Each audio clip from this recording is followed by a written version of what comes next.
defend the hard-won gains of our freedom, to deepen our democracy and to unite in the face of adversity.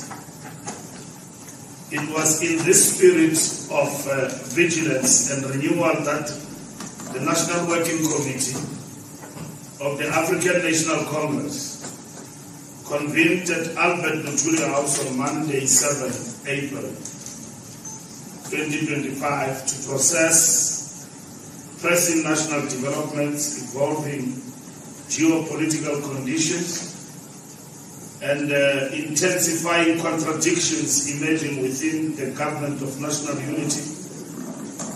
The National Working Committee's deliberations represent the ANC's collective reflection on the current state of governance, the recent budget impasse, and the complex global forces shaping our democratic transition.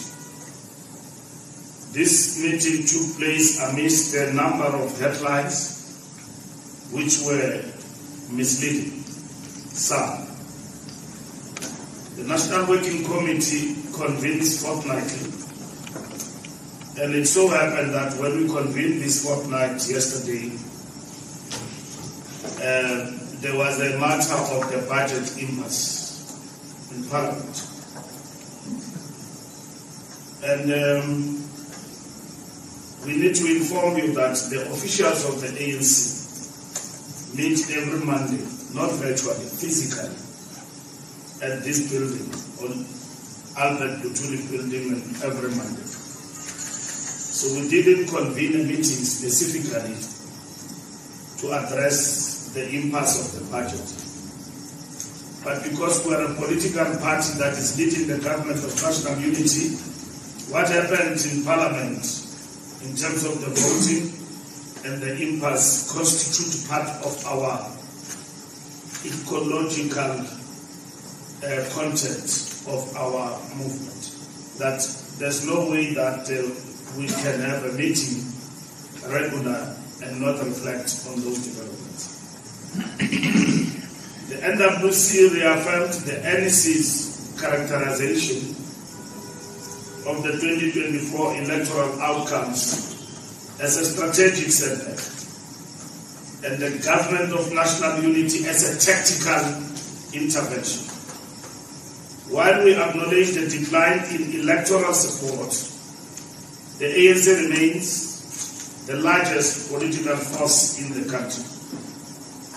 The moment demands principled clarity and tactical sensitivity to preserve access to state power, continue advancing the NDR and rebuilding trust with our people, especially the primary motive forces of our revolution. The National Working Committee considered 4 tactical options in the post-election context. 1, assuming opposition.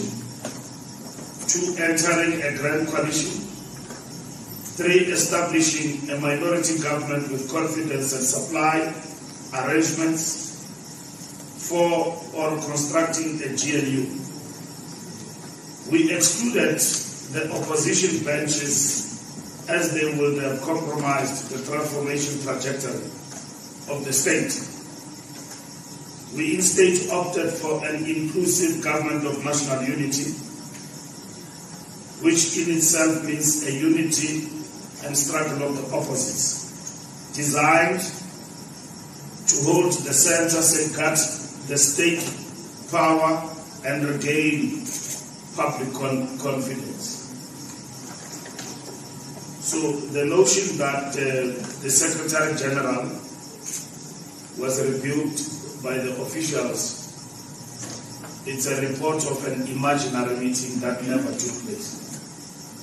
It's a work of groupings that are destructive within our ranks, that disseminate information that is incorrect about the party and its leadership. It is unfortunate that the media, you have to write all of this. Some of you are embedded because you believe what your sources say, even if the truth is something else. On the contradictions within the GNU by design is complex. It requires high levels of political maturity and revolutionary discipline. We did not get into the GNU with an understanding that it is a melting pot and that everybody who's in the GNU will agree with the ANC. In its very nature, it's multi-ideological, it brings people who don't agree. We have emphasized as the ANC that the GNU for us as an option was about prioritizing national interests and people's interests and South Africa first. We understood that it was never going to be an easy journey, considering it is made up of role players diametrically opposed to us ideologically. But we expect discipline despite all this. We are now deeply concerned by the conduct of the Democratic Alliance, whose participation in the GNU has been marked by double dealing, negotiating and acting in bad faith and open disdain for transformation. While the GNU cabinet adopted 3 strategic priorities aligned with our manifesto among others and endorsed the medium-term development plan, the DA has simultaneously acted as an opposition force, opposing the Bella Act, the NHI and the Land Expropriation Amendment. It seeks to divide government, confuse the public, and claim credit without assuming responsibility.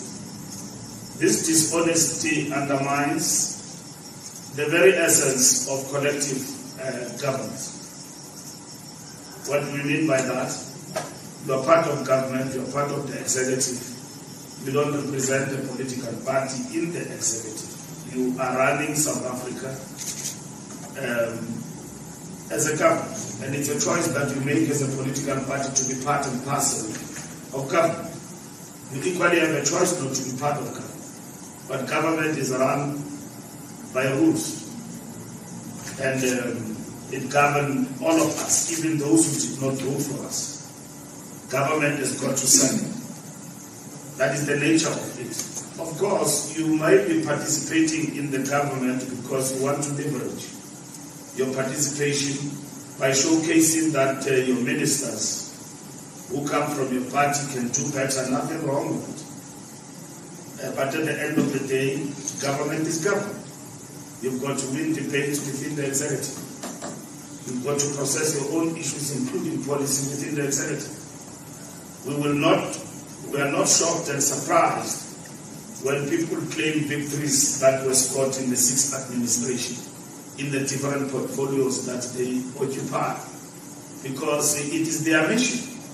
But at the end of the day, we've got another mission, to serve beyond our own self-interest and serve South Africa. And what is that interest? It is called stability. We've got to be stable, run government in a stable manner. And it doesn't mean that it is a melting pot that we've got to agree with everything. But at the end of the day, that is the burden that you've got when you are in government, and to serve for stability of the country.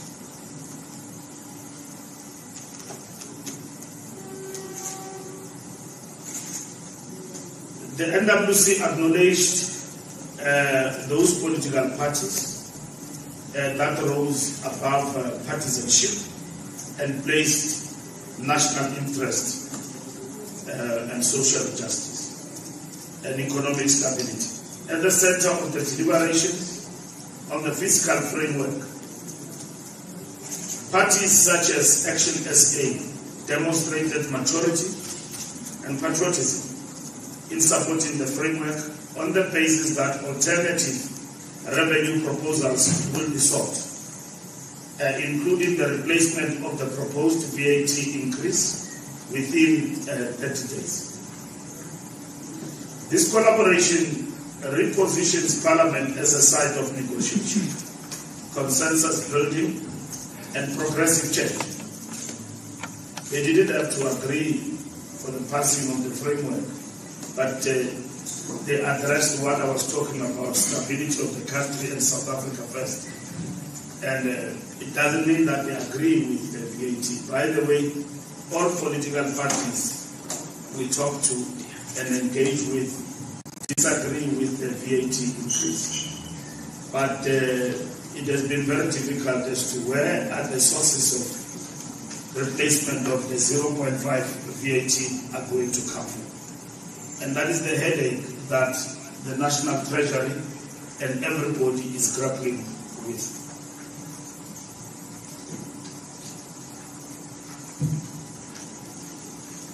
We reiterate that budgetary alternatives must prioritize the protection of the social wage, stimulate growth, and promote job creation. At the same time, we must manage public debt and build a capable developmental state. The ANC's Economic Transformation Committee, in close collaboration with the Chief Whip, Parliamentary Budget Office and Treasury, will lead the process of developing a revised revenue framework rooted in equity and developmental imperatives. Our engagement with political parties will seek to bring us to this particular point as the ANC, and we recognize Treasury as an independent and above all of us committee and the budget office and the ministry in this regard, and that all political parties that have agreed on the framework will work together as we do at the present moment by engaging the minister and treasury on alternatives, which is quite constructive in this regard. We are committed to ensuring that fiscal consolidation does not come at the expense of the poor, meaning teachers must be employed, health workers must be employed, and all of that. That's what we prioritize. And then our social security programs do not suffer in this regard. The revised budgetary stance remains pro-poor, pro-growth, and anchored in the goals of the NDR. And the key highlights of this progressive fiscal framework include over 50 billion allocated to fund approximately 1.3 million students from poor and working class families to access higher education and training. Nearly 39 billion rand committed to the school nutrition program, which over 9 million learners daily in no-fee school.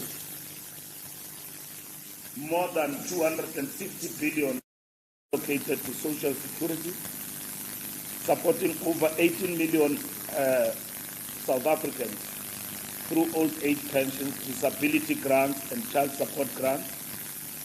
33 billion is allocated to sustain the social relief of distress grant, providing monthly income support unemployed adults as part of a phased approach towards basic income support.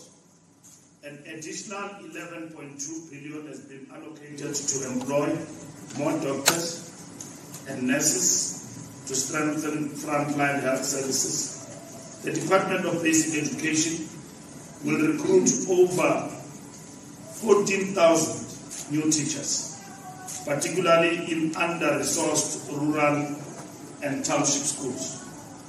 The Department of Police has been allocated resources to recruit over 10,000 new police officers to strengthen community safety. In view of the recent developments in passing the budget and the persistent and the bad faith, the NWC resolved that there is a need to continue to engage with all GNU partners and all parties. We remain committed to the GNU as a tactical element, but its integrity cannot be compromised. The Working Committee further resolved that we must protect and defend our institutions and not leave them open to attack when they lawfully pursue their mandates. The NWC will continue to defend the constitutional integrity and independence of our democratic institutions. The Working Committee reflected deeply on the evolving global context and its implication for South Africa's sovereignty, economic resilience, and long-term strategic posture. The world is undergoing a profound transformation marked by an erosion of the multilateral order and the intensification of great power rivalries.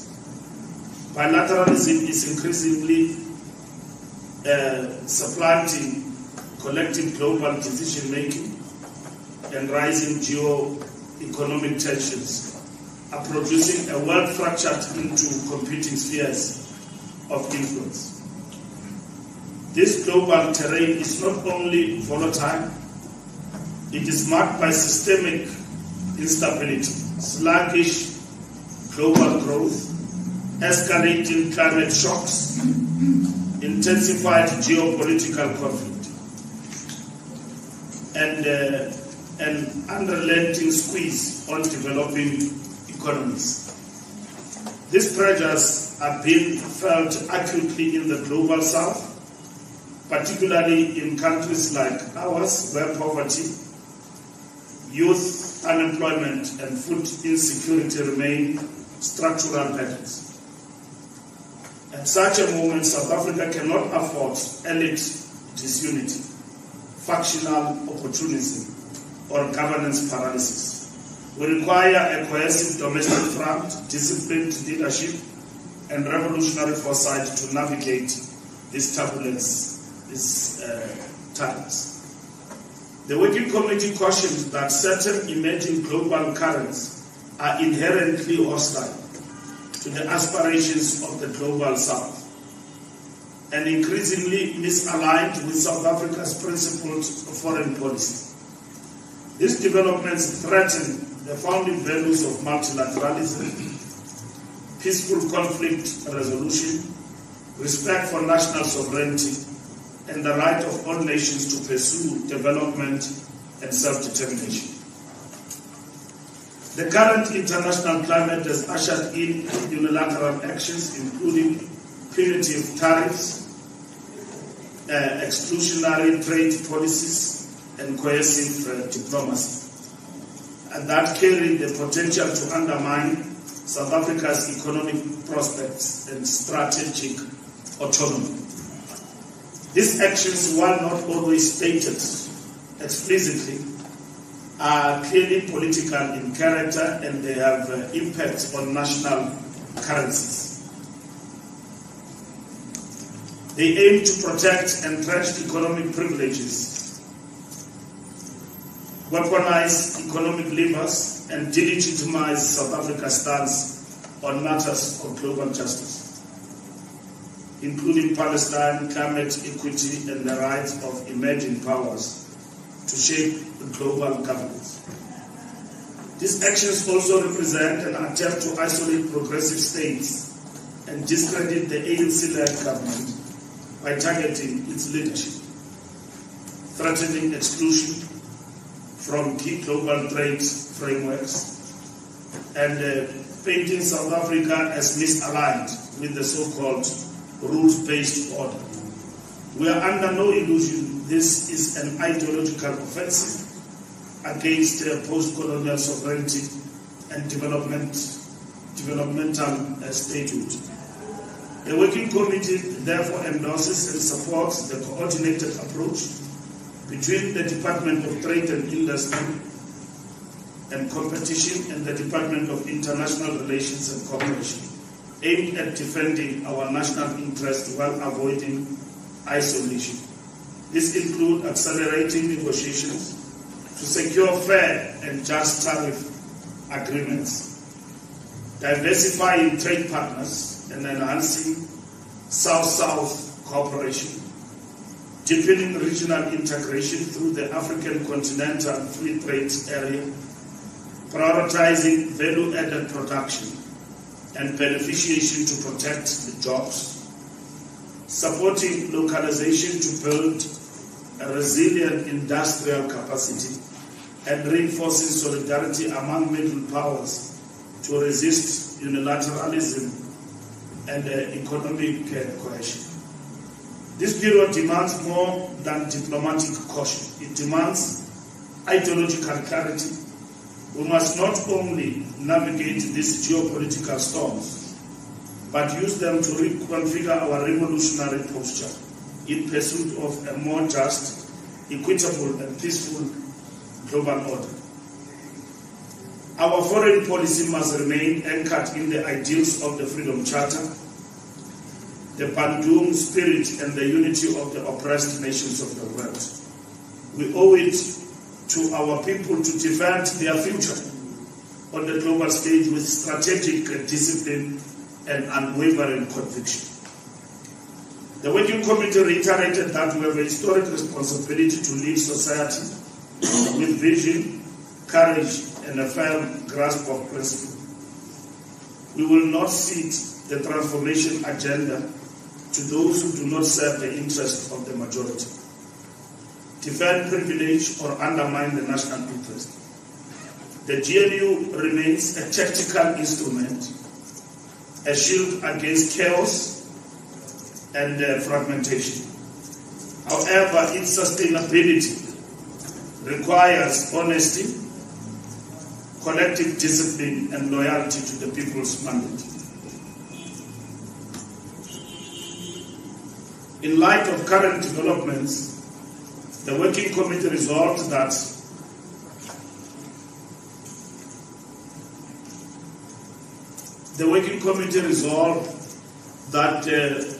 we will reset the button to engage with all political parties in the GNU, as well as those who are not in the GNU, to address the impasse with regard to the budget. We intend to do that within a period of 5 days to conclude the period of negotiations on the budget. We agree with a number of parties on a whole range of issues in relation to the budget. The only issue has been the question of VAT increase.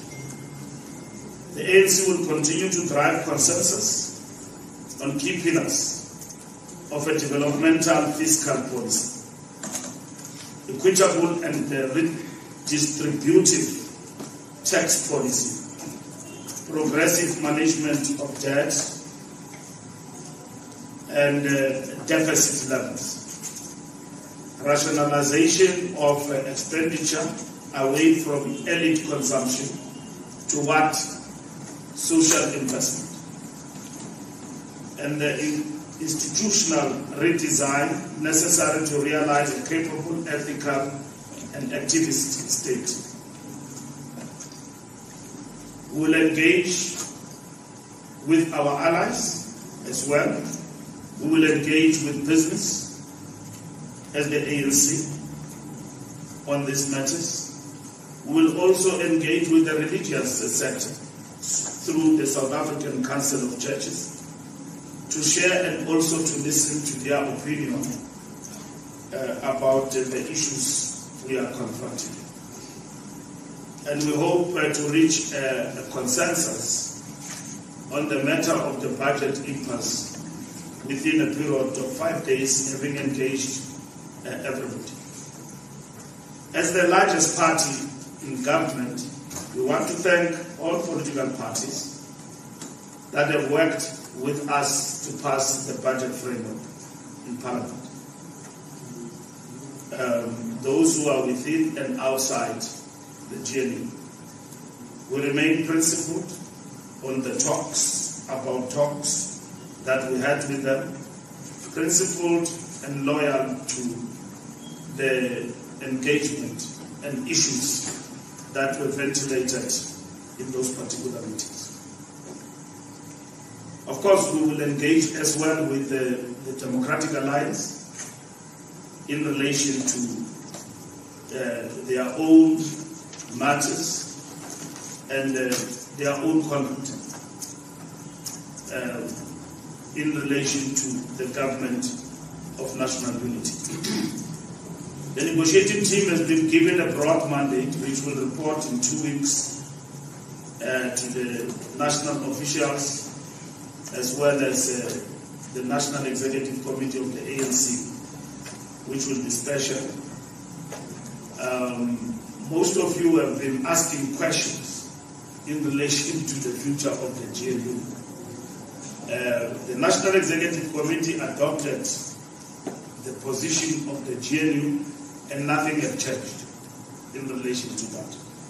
Should anything change in relation to the GNU, that will be the decision of the National Executive Committee. The NWC is navigating the process of the budget impasse in the context of the GNU and making it a point that we succeed and pass the budget. But the budget in itself has come in uncharted waters with new experience. Before, there was not a laborious, elaborate process of consultation on the budget issue. But now, because we are in the GNU and we have lost the majority in government, perhaps it is going to be important that engagement on the budget, it is done prior in terms of issues. The issue today may be the VAT. In future, there will be another matter. Of course, the VAT issue, and nobody agrees with just a raising of taxes in any context. Nobody enjoys that. But at the end of the day, government and the state need to raise resources in order to fulfill the mandate of serving the people of its own country. And South Africa is no exception to that. So, our mission is clear, is to build a democratic, non-racial, non-sexist, united and prosperous South Africa. The struggle continues and the people's movement will not retreat. Thank you very much.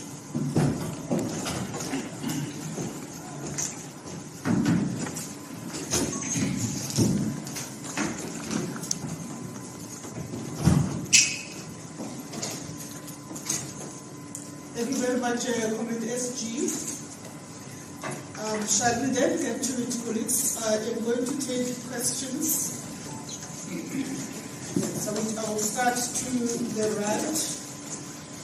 And I do ask for us to try and keep them as crisp as possible, seeing as we have a huge number of media houses represented here today. SABC, followed by Newsroom, and followed by Eyewitness News, in that order. From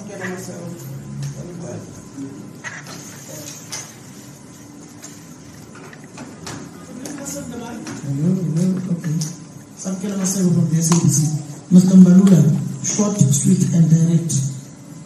To reset the budget, what does it mean? Are you opening up the GNU to all other political formations once again? Are you essentially renegotiating the GNU to all other political formations, to include your EFF, your HNSA, so on and so forth? What was the resolution of the NWC in pertaining towards the Democratic Alliance, or rather, can I rephrase the question. What was the recommendation of the NWC to the NEC with regards to the participation of the Democratic Alliance in the GNU? On the issues that were detailed by the Deputy President Paul Mashatile, that he would be embarrassed to report to work having not passed the fiscal framework of a budget that he would be in government of. What was the NWC's stance on the continued participation of the Democratic Alliance with its failure to pass the fiscal framework of the budget of the country? Thank you. Thank you very much. Thank you very much. Thank you very much. It's Yanda Nobu from Newsroom Africa. I'll just link to Samkele's question because I understand that the NWC looked at several scenarios. How would you then resolve an instance where the Democratic Alliance says it's not keen to have other parties who might actually say or also joining the GNU, basing this on clauses within your statement of intent? And is it true that you are planning to give the DA conditions that would allow for it to remain in the GNU after you refuse to vote with the budget? So, I mean, there's a strong grouping within the ANC that believes that they should be punished either through having, their ministerial posts reduced, which is a likely going to be opening up the circuit to other parties, or any other conditions that the ANC through this NWC meeting would have put on the table. So what is the recommendation when it comes to that? And at any stage, was President Cyril Ramaphosa asked to keep a possible cabinet reshuffle in the bay? That's to my open question about possibly punishing the DA for their conduct, because we left it open-ended to say we're just on their conduct.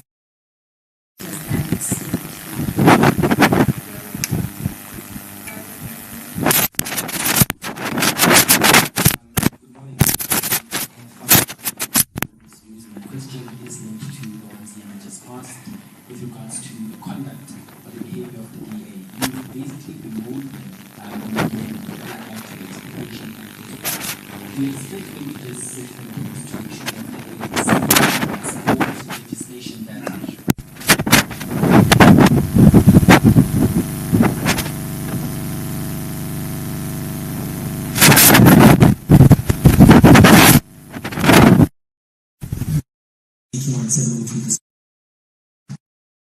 is claiming the ANC basically tricked his political party into supporting the fiscal framework in Parliament. Mashawa, for some reason, believes that come the 1st of May, there's not going to be any 0.5 VAT increase, which I don't think is possible at this stage. Do you confirm, do you say whether or not Action SA was tricked into supporting the fiscal framework in Parliament? Thank you. Thank you very much.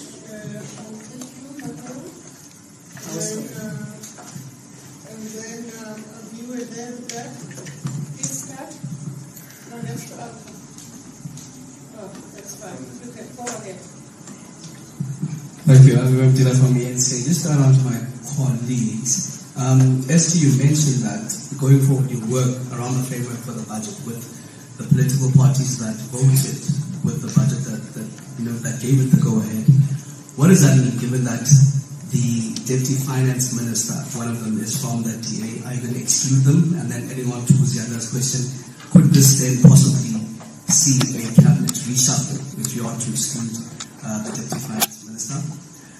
And also just how then will the GNU deal with impasses going forward? Because you mentioned, of course, there's certain political parties that have different ideologies. This is just one of the hurdles that we assume you'll face going forward. If a political party, just like the DA, doesn't agree with you, what happens in that instance? And maybe lastly, what exactly will you be saying to the DA in the meeting that you are to have in the next 5 days? Thank you very much. I'll take the last person here. Please go ahead. I was covered by my colleagues. You are sorted. Yeah. All right.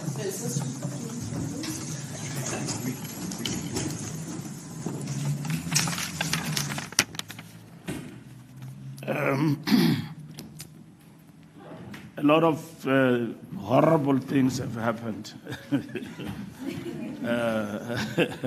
in the past 5 days. A lot of horrible things have happened in the last 5 days. So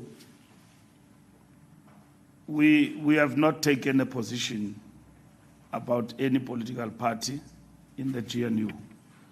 That includes the DA. We have engaged all political parties. We have passed the framework. We are going back to understand. Maybe the DA doesn't want to be in GNU anymore. And if they still want to be part of it, how do they then address the issue of the budget impasse, and how do we then cross? That is the fundamental question. We don't have to second guess each other, which will be part and parcel of negotiations and engagement. That's what we do. We are a decent party. We don't talk through headlines and gossip. We talk face to face.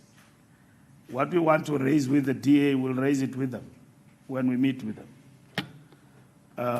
Maybe they've taken a decision. We don't know that they want to go, given the actions they've actually taken.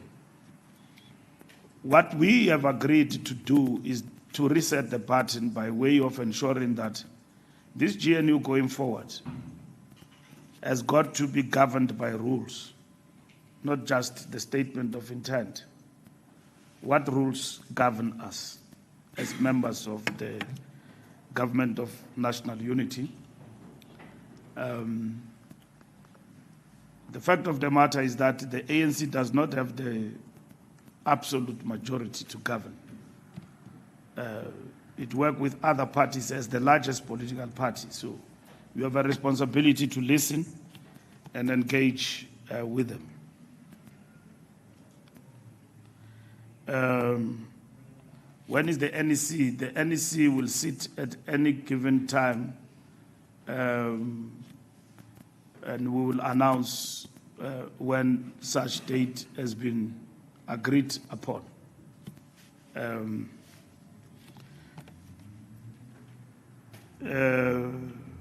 Zianda, I don't know where you get this report that there are conditions. The ANC is speaking through me. And then somebody gave you the conditions. He must answer that question of the conditions. We don't have any conditions for anyone or any threats. And if there is conditions, the ANC will communicate. The problem we have about running a big political party like the ANC is that people tend to confuse individual PAP discussions to ANC positions. That's why we say the ANC speak for itself.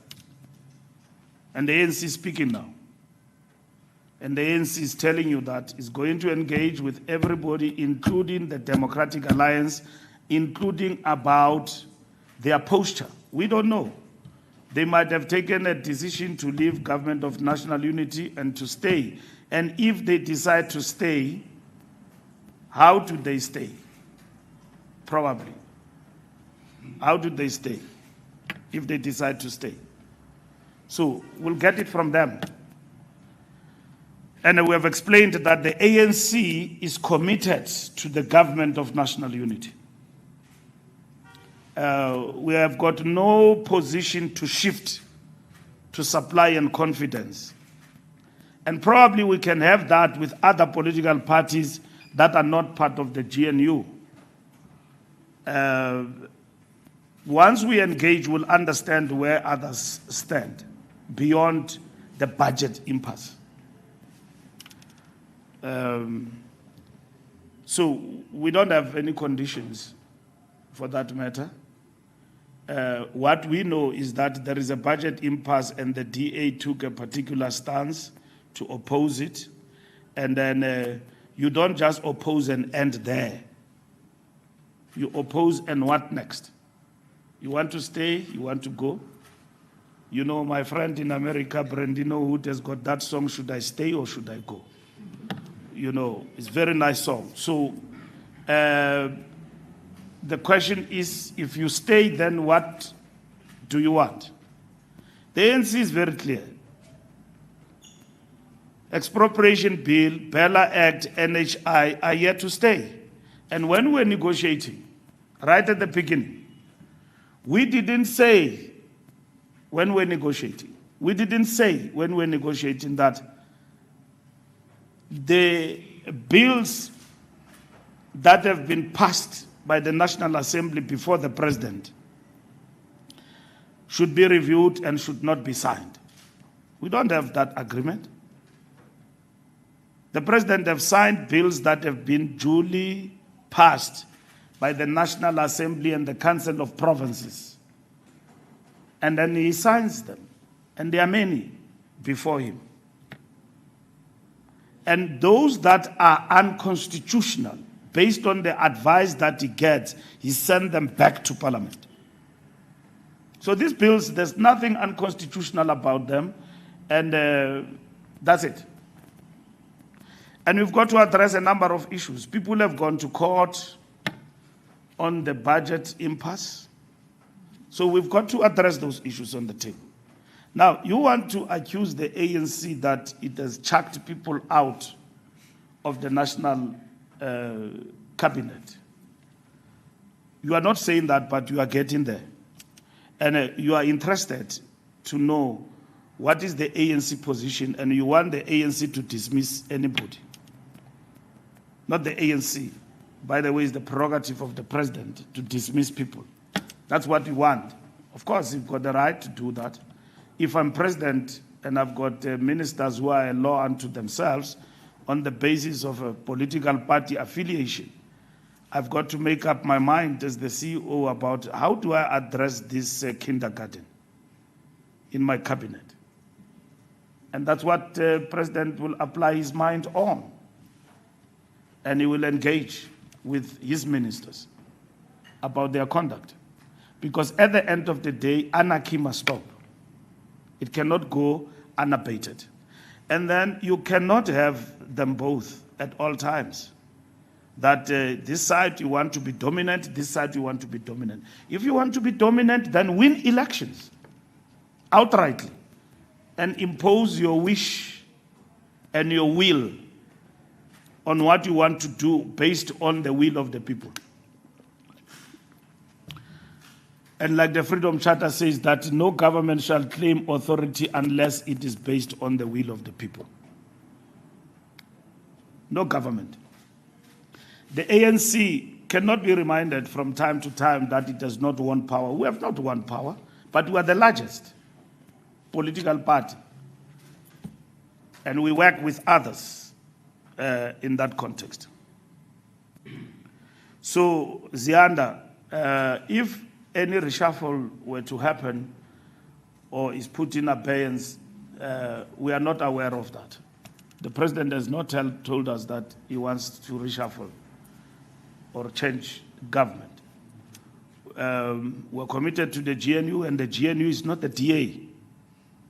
You must understand that. We have been explaining to you. It's not the DA. It's the GNU with others. When we're negotiating with the DA told us about the redliners, the things that they don't want. They said to us all of those things that we must form government with them, not with others. We said no. That's why every time the leader of the DA speaks and say that we are in alliance with the ANC, we don't speak much about that because that's not the truth. We gave a political party with 2% PAC, the biggest ministry of land reform in the country. We gave them in the government of national unity. We could have easily given that to any other political party and so on. I'm just giving you as an example.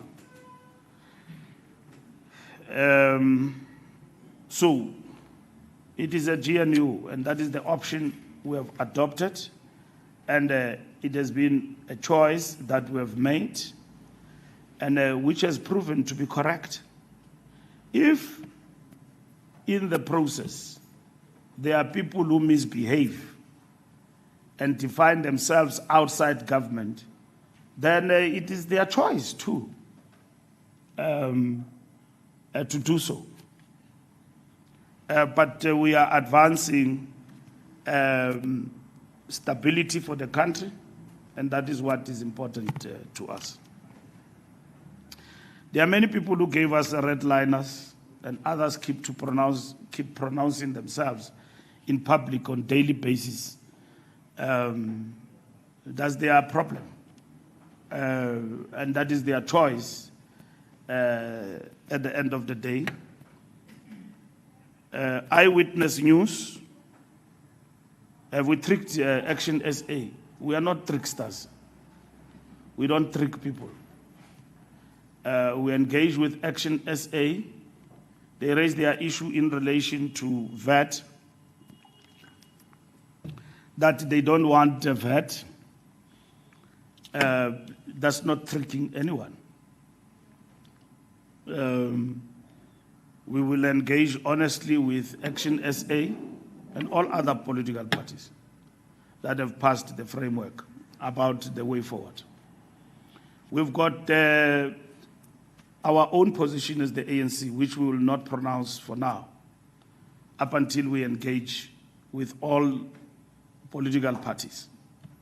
There is an impasse in relation to budget. Everybody in Parliament says we don't want 0.5%. What do we do? And that is the impasse and the reset of the button in terms of negotiations it's about.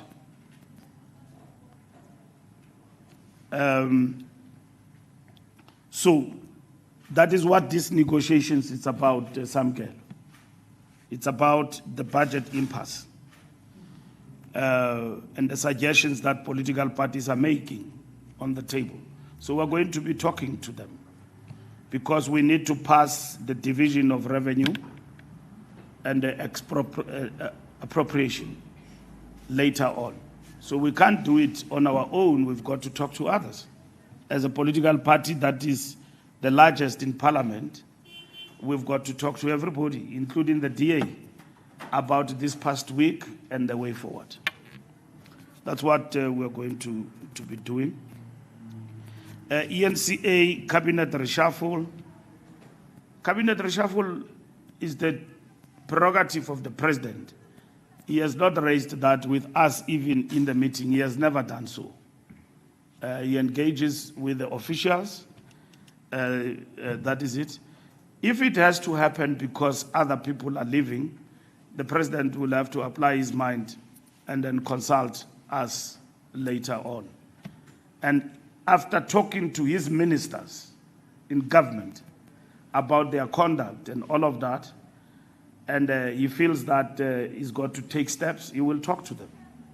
And he hires and fires in that regard. So when you are in cabinet and you serve at the behest of the sitting president. You ask, what are we going to do with the DA? This question is unfair to the ANC. When you decide that I'm no longer party, for instance, if the ANC tomorrow takes a decision that we are abandoning the GNU, we are out, it is the ANC decision. The DA must then answer the question, not us.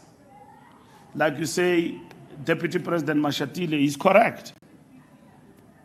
If you are part of a government and you don't agree with the budget, how do you continue to sit there?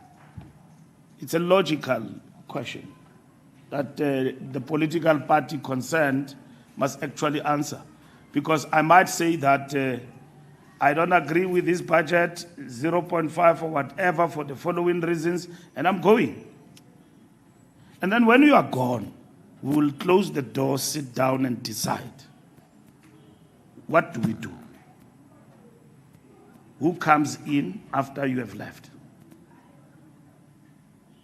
Well, I've never been in a divorce, but what I've seen, divorce in terms of marriage, is that people go to the lawyers, they negotiate, they divorce. They share the estate, they fight, But a divorce is a divorce. You file the papers. They must file the papers that we're divorcing ourselves from the GNU. We don't want it. We are comfortable to go back and sit in the back benches. They've not answered that question. You are asking it from us. You are asking it deliberately because they probably have told you that we are waiting for them to dismiss us. It reminds me of a Zuma Mbeki scenario. And Zuma says that I'm not going to resign up until he tells me to resign. And then thereafter, Zuma says, I welcome the decision of the president to disinvite me as the deputy president. But he has never filed the resignation. Even when he knew that, hey, there are basis for me to resign, I'm going to be arrested. I no longer have a choice to stay here as the deputy president. I'm going to be arrested by the NPA, I've been told. But you say, I will wait for him. So it's a chess game. We are not in that thing. We are not in that thing of the chess game. We are showing South Africans and everybody else that we remain loyal. We did not dupe South Africans when we formed Government of National Unity. Many of our members don't agree even with the participation of the DA in the GNU. They don't want it. And most of them now, with the DA and all of that, they say, yeah, dismiss them. And all of that. That's where we stand. We are loyal to the decision of GNU. Why? Because GNU to us is about South Africa. Even if you don't believe it. But to us as the ANC, GNU is about South Africa's interest. And see it for what it is. Otherwise, if we were not genuine, we could have done the patch-ups that these other parties want. Come, let's work together for convenience. We are working for South Africa. If you want to work, come into the GNU. And others said, no, we are not coming in. And then we said, no, we will work for South Africa and make it work for South Africa because this is the will of the people. This is the outcome of the election. We didn't win elections. We invited all political parties. 10 political parties are part of the GNU. Why will the ANC invite political parties to the GNU if we've got the power to dismiss people, hire and fire? We don't. We are a 40% party, but with that 40%, will defend the interest of what these 40% want us to do. To date, we have done that. With our 40%, 6 million people. The DA, when they talk down on us, they call us fools. They call us all names. They call us everything they want to call us. But we know we have taken the right decision. We are the most matured political party in this country. We are not threatened by political parties. We know we will work our way back. And we know that South Africans don't want to be duped. And they can see a trickster from far. So Mashaba must relax. He's not been duped. We'll engage with him and we'll continue to work with them. And we remain committed to what we agreed to in our negotiations, which were led by the chief whip. Now, those negotiations are gone. The SG is back on the driving seat with the negotiating team. We have been mandated, and as we speak now, I've written to all political parties. We're going to meet with them, discuss and negotiate the budget impasse. All right? As I conclude, negotiations have got a strategy.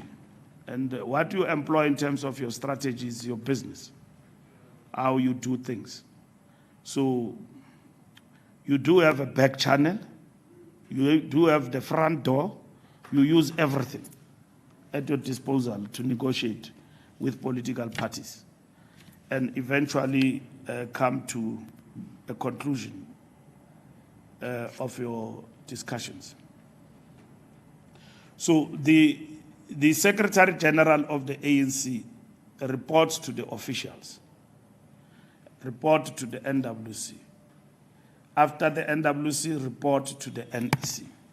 That's what the SG does, and engages with political parties. If you see me tomorrow with Helen Zille having a tea, and then with Jacob Zuma, which is very difficult to meet, it's like, or a meeting with Malema, which is easy to meet, and everybody else. And then with Herman Mashaba and Musi Maimani and all of that, it's our business. We report to the organization. So other people in the ANC like to besmirch how things are done because they're targeting an individual.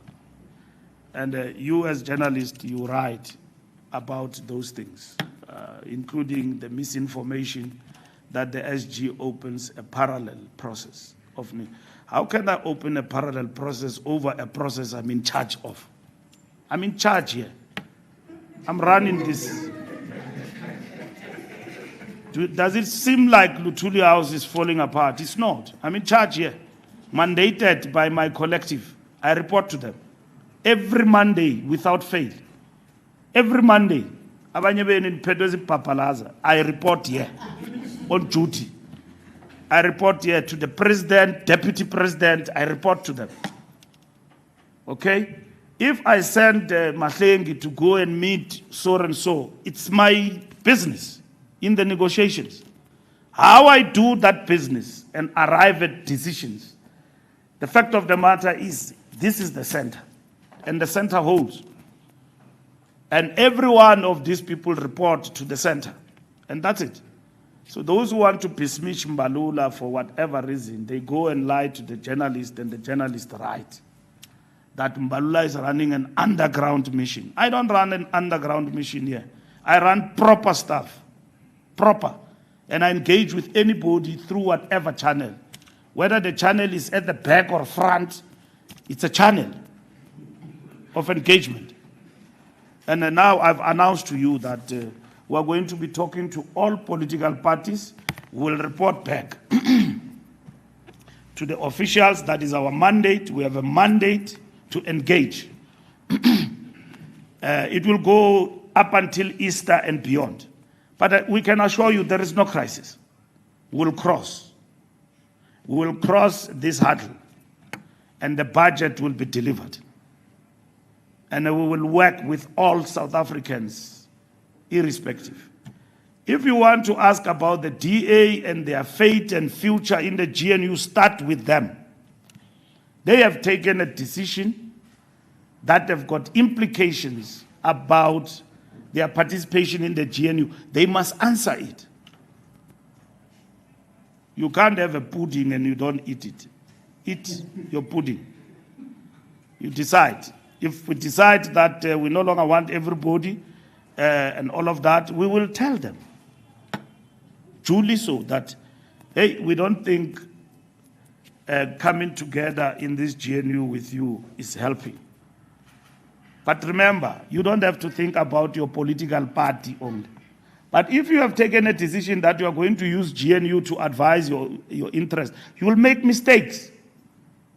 Because once you serve there, you serve South Africa. Do you South Africans want this country to collapse? Nobody wants this country to collapse. Donald Trump is tormenting us every day and night. Every week, he's tormenting us. A country like South Africa. He knows he's got what we need from him. And then he also wants something from us. But we might be needing him more in terms of trade relations between this country and America.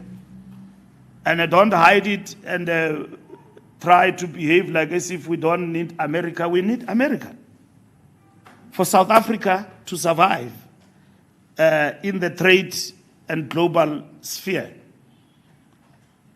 If South Africa were to collapse, the rand becomes something else. This country becomes a rubble. Me and you, we don't have two passports. We're not going to run to UK or anywhere. We are here. We will die here in the rubble. The ANC has got the responsibility to protect South Africa's interest. And we will do that without pleasing others with populism. We will do that for this country. We will defend South Africa's interest. We will defend South Africa's people's interest. Our people don't work. Our economy is not growing. And it is ANC's interest to make South Africa work. If the DA does not have that, it simply has this interest that at all time we must politic, show the world that we are better off, a 20% party, and then everything else it rotates around that. Everything can collapse simply because we want to showcase everyone that we are making progress. There are better things that can make you win either than undermining national interest. We are about national interest here in South Africa. We don't have, when you go up to the Cape, the Atlantic, where it meets with the Indian Ocean, that's where things collide. So we've got nowhere to run to. And South Africa must work. It is South Africa and ANC. That's what we want. South Africa first. And if we want, we have seen the stories of other countries that have turned into a rubble because of recklessness. I don't want to mention them. You can see them. We don't want this country of ours to be in that state. We've got every responsibility to protect South Africa and South Africa's interest at all cost.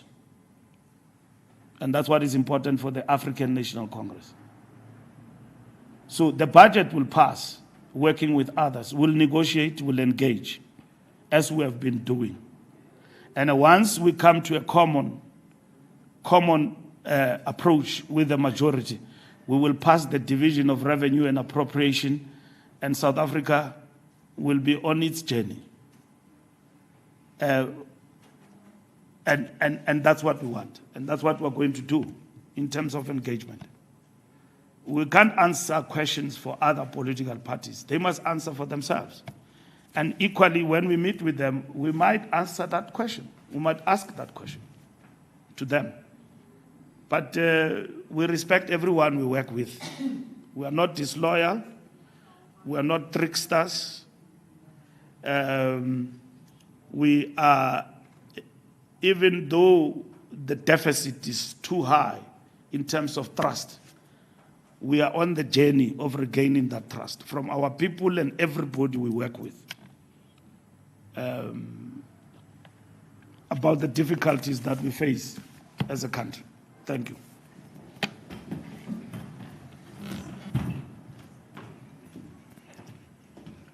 I know that the responses were quite comprehensive, but it will be remiss of me not to recognize colleagues to the left. I'll start with Business Day. And are you saying something, Reuters? Oh no, your hand is not up. News 24. And IOL. Okay, there's a brainwave there, and then it will be, you'll close us up. Thank you. Please, sir. Good afternoon. It is Julie Stanley-Michael from the Business Day. Just how much of a factor was the geopolitical environment that we find ourselves in considered in ensuring that the GNU remains intact? and you did say now you are in the driver's seat regarding negotiations. Just please clarify who is negotiating. Who are the members of the negotiating team? Is there a different parliament team, and then an electoral house team, and then maybe a cabinet team? Just who is part of that team? And then do you think that these negotiations will be concluded satisfactorily? That is, by the time the Division of Revenue Bill is considered, which is around, I think, the 6th of May. Thank you so much. Thank you. Business Day, News 24. Good afternoon. My name is Antona Kama from News 24. Mr. Mbalula, mine is about your relationship with your counterpart in the Democratic Alliance. Before sending the letter that you said you sent, had you spoken to the federal chairperson, Helen Ziller? What is the nature of those conversations if you actually spoke to her? Do you believe that the relationship with the DA can actually be saved? And then Herman Mashaba, I know that you retackled it, but in his statement he said that they will not entertain an invitation to come into the GNU if their terms are not met. And the term is the VAT issue if it's not sorted out. Do you have the luxury of time when it comes to that, considering that the ANC is in the next coming weeks? Thank you. Thank you. Iowa.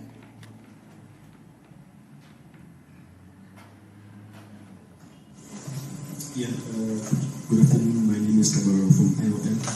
Now, just on the international relations issue. Last week, the US moved to sanction ANC officials over the ties to Iran, China, and Russia. So I wanted to check if the ANC will send a separate delegation to meet with the US regarding the proposed sanctions on ANC leaders, and obviously maybe perhaps clarify the ANC position on the Ukrainian-Palestine conflict. Another one is that there's been a lot of misconceptions around South Africa targeting white minorities. What is the ANC doing to encounter these false narratives? Because if I check, I think this may influence the US to impose sanctions on certain ANC leaders. So what is the ANC doing about this? Thank you. Thank you very much. We'll take the last. Oh, sorry. And then the last hand. Thank you. SG, are you saying if the DA doesn't walk out of the GNU, certainly the ANC would not replace them? I think numerically you are in a position, although you haven't won elections, to replace them, because even in that leaked audio, the president has said that the ANC is leading the GNU, so I don't necessarily buy this thing that you are not in a position to dismiss anyone. And coming to your members, please take them into confidence, because many of them, and even outside, they believe that you are beholden to the DA. Just take them into confidence that no, we are not necessarily beholden to the DA. They insult you, as you correctly point out. They call you fools in public. Even yesterday, one of them did it, but it seems you are desperate to keep them. And finally, does the ANC share this notion that stability for South Africa means the DA in government?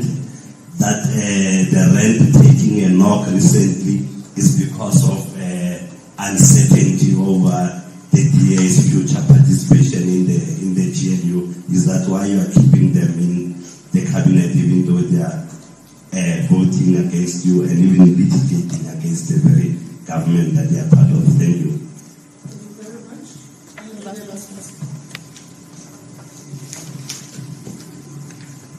Raymond from Filipino. I just want to know, when you talk about you're going to have discussions with all political parties regarding the inputs with the budget, does that mean only for the budget, or does it mean that you're also opening up the GNU for other parties to perhaps also then join the GNU?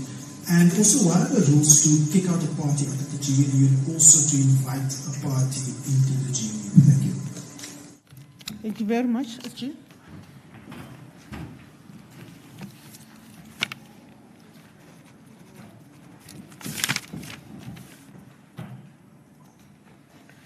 Business Day negotiating team. The ANC has got a coalition team that is headed by the Secretary General. We've got members of that team. There is a GNU team that is headed by the Secretary General and a negotiating team. Members of that team, there are many. Pakstau, Zuko, Nkenke, Makura, Phoebe, Nomvula, Marupeni, Kwete Mantashe, Andris Nel, whom am I missing? Mahlengi, Ino Kotongwan. Those are the members of the team. Ronald Lamula. That is the negotiating team of the ANC. Time frames, of course, we work within time frames. We have said to you in a week's time, we should have engaged with all political parties and have a sense of direction about what is the conclusion on the impasse in terms of the budget. That's what we're going to do. News 24, Herman Mashaba. What were you saying, Thames? Yeah, of course. That is part of the negotiations. That's what we're going to be engaging about. There's been a lot of pressure on Action SA and BOSA to explain themselves about passing which I think it's unfair, the implications for them and the fact that they support the increase of VAT. It's not true. They didn't support the increase of VAT. So we've made that point very clear. So, and I've explained to you now that all the parties we talked to did not agree.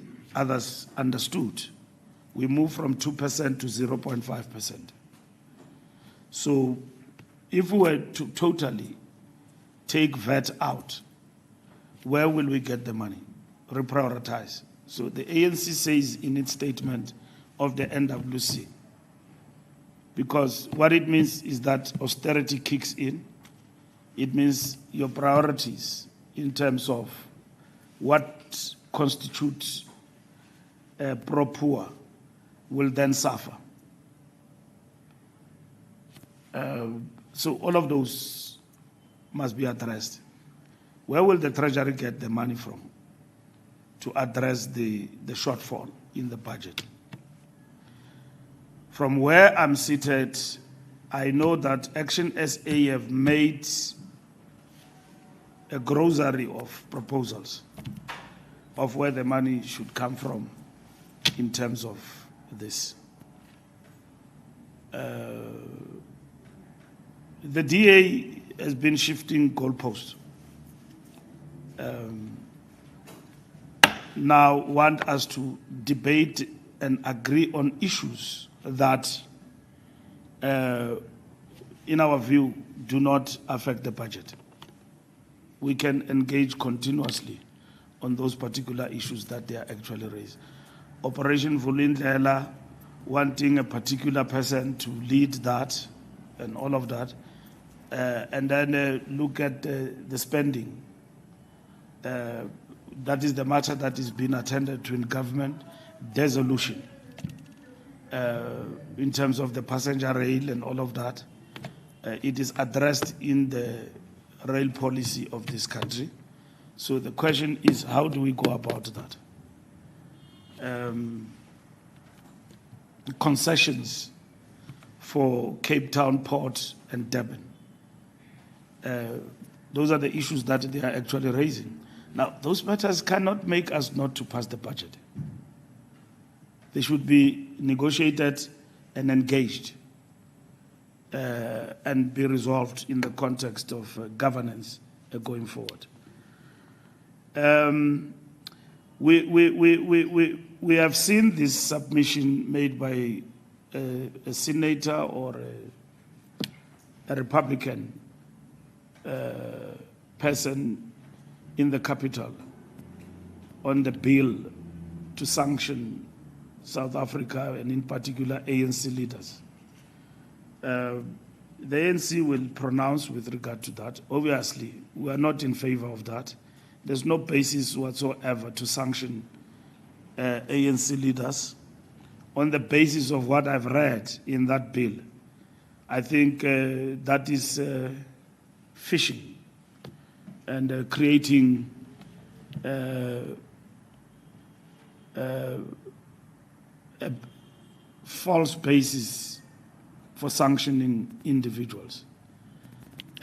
So it's a question of being punitive, using the reasons that have been advanced in that particular bill. But the ANC will respond to that. And the ANC will also like to engage with Americans at the highest level about what is happening in our country and to also understand them, where they come from on these issues. We think that yesterday the NWC have agreed that we need to engage with American leadership on the false narratives that have been peddled against our country. As an organization, in our own right, we need to engage, and we will do so, starting with the embassy and the ambassador and everyone else around here. We did the same with Lady R. We engaged with Brigetti, ambassador of America. He was here at Luthuli House. You saw it. We will do the same even now about these issues that have been raised. And we are doing that for South Africa's benefit, so that this great country of ours does not face punitive measures and we did nothing, we folded our arms, we did nothing. We will do so up until at the end, where even sanctions are imposed on us and everyone else in our country and against our country, because these punitive measures will be dire in terms of South America's trade relations. So we will engage with that. The false narrative must be challenged and be rebutted. Is the DA, if the DA works, it's obvious, if the DA works, they will be replaced by those who wish to participate in the government of national unity. If they don't work, if the DA doesn't work, they will explain themselves why they are not working. So that's what they will have to explain. We have decided to stay. We are not working. Why? Because everything suggests that we are ready to walk to the moon. So why are we not working? They will explain why we are not working. Why should we explain that? When I decide to stay in a relationship, I decide that I love you or I love this process. You decide for the basic reason of love that I'm staying. I had second thoughts about you, but it's fine. I've decided to stay. So they will answer that question. I'm sure Helen Zille is ready for answering that question herself about staying or not leaving and so on. We didn't dismiss anyone as government. We didn't. Our president didn't dismiss anybody. They chose that we are working. But it looks like they are happy to stay. So, as you would have seen, Mike Fasson explaining a lot in terms of Department of Public Works. So they are ready. But you can't stay without explaining yourself how you deal with this animal. If you stay, how do you deal then with the budget? So those are negotiations and discussions we're going to have with them. But I've seen sweeping statements all around about we're not beholden to the DA, we're beholden to South Africa. That's where you make a mistake. We're beholden to this country. We're not beholden to Helen Zille and his party. We disagree with them. We don't agree with them about how this country must be transformed. They don't agree with redress. Actions speak louder than words. You know, here in South Africa, it's easy to lie. At some point, they said, no, our president is a spy, he works with CIA. Our president is loved by Americans. And Dr. Mbuyiseni Ndlozi says, I've never seen a spy which is like this one. And then he started to mention. And then secondly, he explained. They said, no, he loved white people, he loved the DA and all of that. And then he explains, Bella Act, NHI, expropriation, all of these things that are done by who? Cyril Ramaphosa. Now, Mren, if you say you are beholden to something, how? Slogans, rhetoric, making noise that no, we are not party to this, we are party to that, and all of that. Duping people with slogans and rhetoric. When it matters most, you know, for instance, let me give you an example. EFF and its leader, they make a lot of noise. They don't love the DA and all of that and so on. The ANC went to them and said that, okay, fine, you don't agree with VAT, abstain. What did they do? They voted. With who? The DA. If Malema and his party had the majority that we have, do you think that they will be working with the ANC? They won't. He hates the ANC with passion. Him and Floyd combined. I don't know why they are fighting. I think that's a movie we're being subjected to. That fight of Floyd and Julius, it's not real. That thing is just a movie. It's fiction. These are buddies. So Floyd has been sent to go and manage JZ and that MK party and Dalimpof. So it's a big fiction, my brother. These people are buddies like this.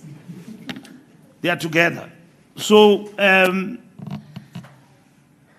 they say they want to remove the ANC surgically, including working with the DA. They want to remove us from power. Both of them. They would have abstained and come back to us and say, but guys, we have abstained in this thing, we don't want VAT. Mashaba has said that we don't want VAT. Busa, we don't want VAT.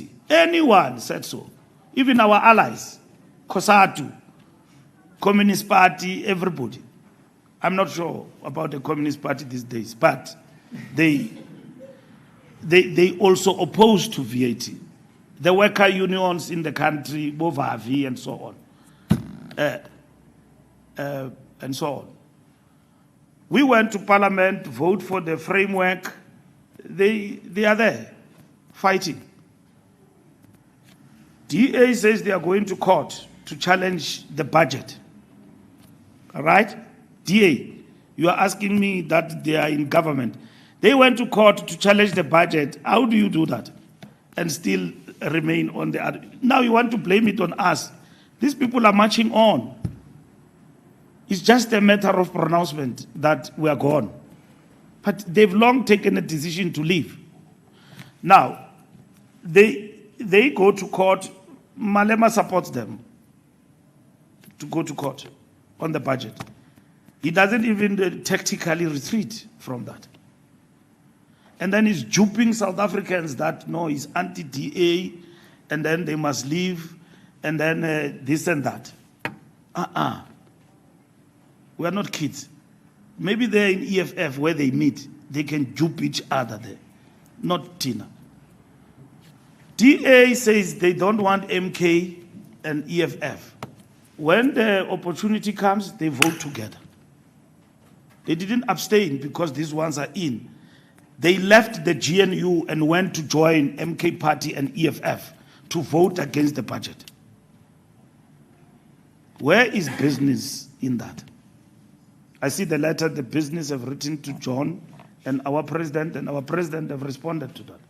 I think business has been erratic because business believes that they are savior and everybody and the most important person is the DA. It's incorrect. The ANC is not anti-business.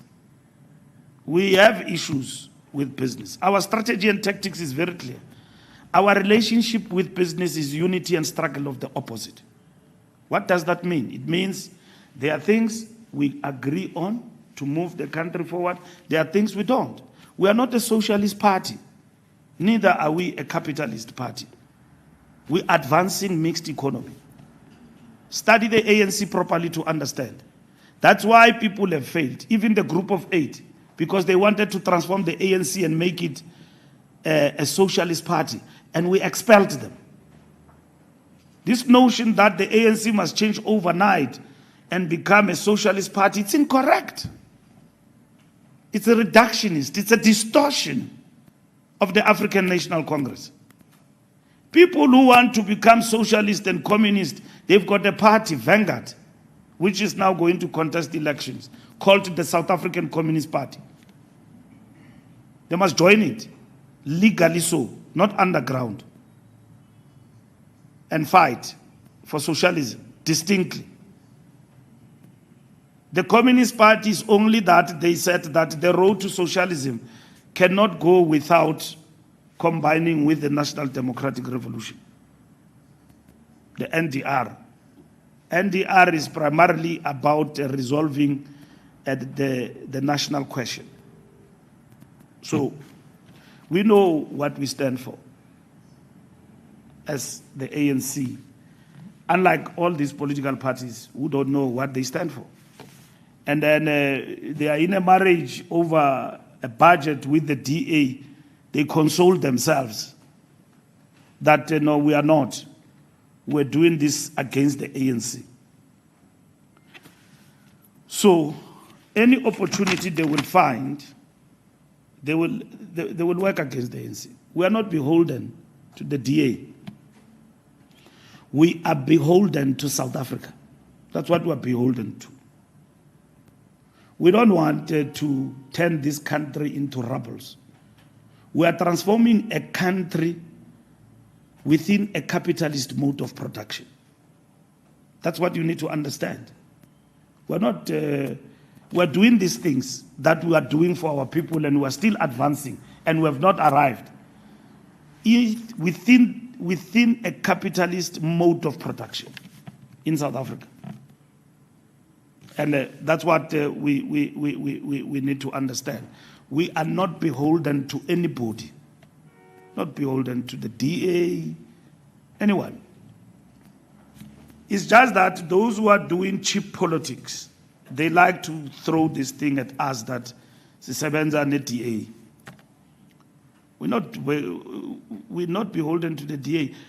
Where have you seen in this GNU where the ANC bent over to the Democratic Alliance? Where? That's what you need to explain.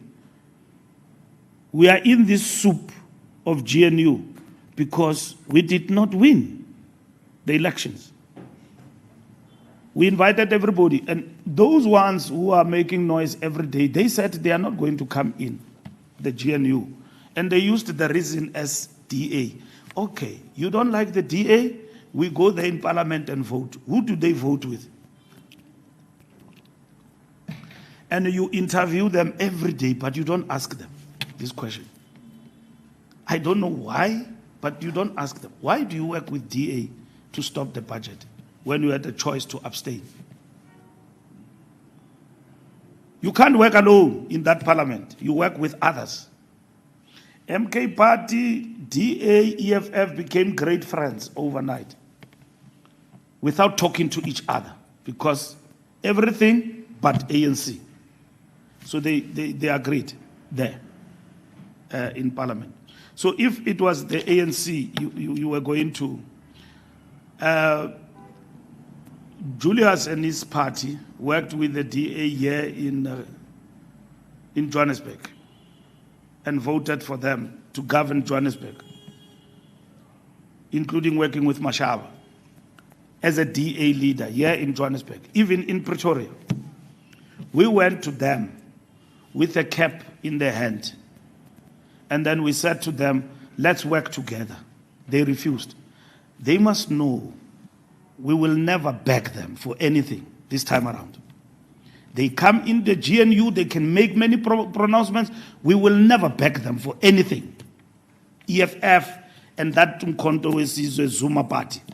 We'll never beg them for anything. The same as we'll never beg the DA. We're not beholden to them. They have chosen to participate, and they have created their own chaos. We are still standing. You know, when Zuma decided to appoint a minister over a weekend, this country's economy collapsed to rubbles, and he had to go and fetch Pravin Gordhan. Do you want us to do that for South Africa? For whose benefit? Collapse the economy, everything becomes chaos in this country. We're not beholden to the DA. DA can walk even tonight if they want to walk. Let them walk. Let them walk. This GNU will not collapse. With us at the helm, it will not collapse. We'll continue with the GNU, with all political parties that are involved. If others want to come in, they will come. We'll move on. All what I'm explaining to you is that we managed to pass the budget framework without the DA. And we can still proceed with the division of revenue without them. We're going to reach a consensus on the budget in terms of negotiations. I'm hopeful about that. That in terms of our negotiations, we'll reach a consensus with political parties. We are not beholden to them. Will pass through without them. They too have got a choice to become backbenchers and become anything. We don't have that choice. With our 40% majority, when we decide that we are moving, there will have to be another election in this country. We can't. We'll become the biggest opposition. We've got the largest majority, not majority, numbers in Parliament to continue to govern this country. Unfortunately, DA does not have that. If they had that, with Malema and them, they will be doing their own dance for this country, and we'll respect them. Truly so, that this is the will of the people. These people are governing us. Malema is president, John is deputy. John is president, Malema is deputy. You see, these people fantasize about being in union building. That thing, you work through it by winning votes. Cyril, as a president of South Africa, is not there because DA made us a favor. He is there because ANC emerged as a majority party. And they duly voted for him when we went to Parliament, and all other political parties, except for MK Party and the EFF. All political parties voted for the president to be president. And then that is it. And then, are we desperate to keep them? We're not desperate. Listen, the situation we are in is not fiction, it's a reality. The ANC did not win power. It did not. We are working with people, horrible things are happening around cities. We are working there as ANC with all other political parties and so on. People that we wouldn't have wanted to work with in the first place. So we're not desperate. So GNU, you asked the last question was GNU? Is the discussions only about the budget, or does it also include other parts? No, it is about the budget. It is about the budget impasse. It's about the budget impasse. The ANC will meet at a later stage to reflect on the GNU and so on. We are here now dealing with the budget impasse. The issues that political parties have raised, in the main, what we know, it is the 0.5% increase of VAT, which is what we need to address. We are not discussing many things. If there are many things we need to discuss that are raised by the DA, we are ready to engage on those. But at the same time, how do you engage with those issues when you have decided to block the process? It's going to be very long, this process of the court case. If they win, government will appeal. If probably we win out of that court case, they probably will appeal up to the Constitutional Court in terms of the issues that they are raising, okay? We are not cited there as a party, but you can envision the process forward. So that is part of the discussions we need to talk about among parties. And then how do you justify your stay when you're blocking the processes on the other side? These are hardcore questions that must be answered. And they can't be answered through newspapers. They need to be answered when we sit. You sit that side, we sit here, and we talk. The ANC have got a script of negotiations in terms of engaging with parties, which we have not shared with you today. But we have written to political parties seeking an audience and engagement with them. And we want to conclude that process before the 6th of May, so that we know we are able to pass the division of revenue and all of that or not. So once that process is concluded, we'll give you a breakdown of each political party in terms of our engagement. Or probably we will talk in one voice about the way forward. So there's nobody who's going to be tricked here. We mandated our team in Parliament. Of course, Mdu is part of the negotiating team. Mdu, Zuko, Marupini, Andres Nel, to engage political parties in Cape Town on the budget matter. And they were reporting to the Secretary General. We reported back to the ANC. On the other hand, we were engaging as well with the parties and so on. And then we reported yesterday, and then we're given a mandate to go and engage with everyone and then report back within the next 2 weeks. And then that report, depending on the outcome of that engagement, that report will then have to go to a meeting. If the NEC of the ANC decides in its wisdom and engagement to review GNU, that will be the decision of the NEC. At the present moment, there is no such a decision. You could be meeting ANC members who've got their own opinions. We're a big political party with highly opinionated people. But they must understand their opinions are not party position. The party position is the one that is agreed by the working committee, communicated by the Secretary General. We are a big party. We allow dissent. There are people with different views. And there are people who don't even like the DA and the GNU. But their views are not the party line and the position.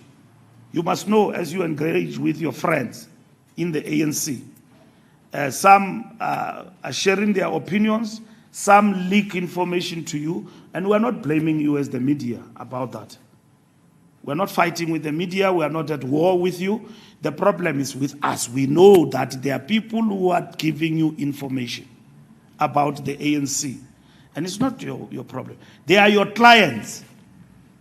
That's what they are. They are not leaders. They are your clients. You know, when you've got a client, a puppet inside an institution, in intelligence work, we call it an asset. You've got assets here in the ANC. You are managing. I don't know how much you pay them, you know, because if you are an asset within an agent with, you get paid for that. You see, so yeah, you've got assets here among us who are feeding you information, and that's how you operate. Last night, many journalists called me, what is the decision? This morning on my way here, somebody called me, is the DA out? I said, no, but I even blocked that person. You know, I don't report to you, you know, asking me is the DA out, because that is the headline. The ANC have decided to keep the DA or kick it out and all of that. We don't work like that. We don't work like that. We are a political party with a huge responsibility to govern this country. Thank you very much.